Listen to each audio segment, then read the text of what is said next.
Lastly, we must show that no argument drawn from the standpoint of the making of things can necessitate that same conclusion. The common opinion of the philosophers, on which the first argument was based, namely, that from nothing comes nothing, is true as regards that particular making which they had in mind.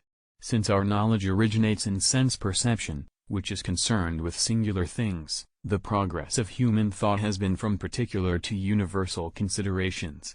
That is why those who sought the principle of things considered only particular makings of things, inquiring how this particular fire or stone comes to be.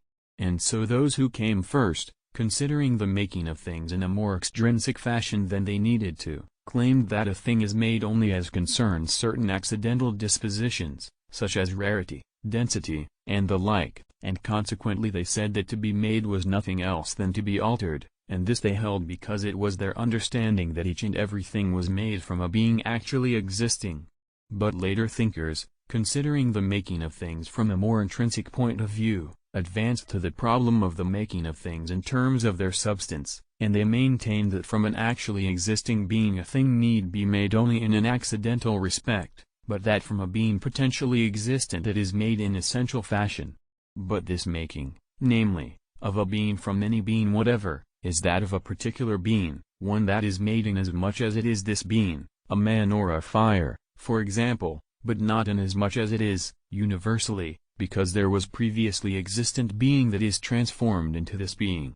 Entering more deeply into the problem of the origin of things, philosophers came at last to consider the procession of all created being from one first cause, a truth made evident by arguments previously proposed. Now, in this procession of all being from God it is impossible for anything to be made from some other pre-existing thing, otherwise, this procession would not consist in the making of all created being. Now, the first philosophers of nature, who shared the commonly received opinion that nothing is made from nothing, did not attain to the idea of such a making as this. Or, if any of them conceived of it, they did not consider it making properly speaking, since the word making implies motion or change. Whereas in the origination of all being from one first being, the transmutation of one being into another is, as we have shown, inconceivable.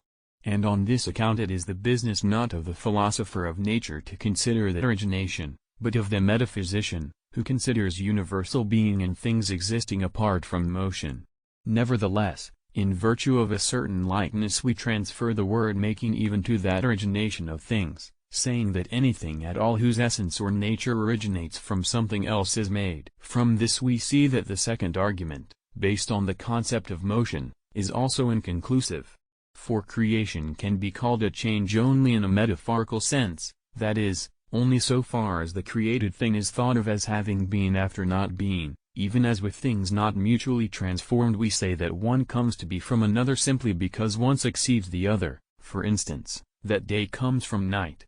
Now, since that which in no way exists is not in any particular state, the idea of motion used in the argument does not warrant the conclusion that, when a thing begins to be, it is in another state now than it was before. Whence it is also clear that, contrary to the third argument, no passive potentiality need precede the existence of all created being.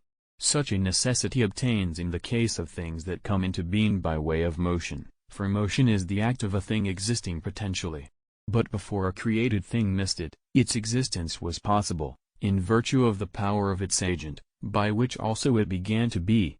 Or that thing was possible on account of the relationship between the terms involved, wherein no incompatibility is found, and this is possibility according to no potentiality, as Aristotle states in Metaphysics v.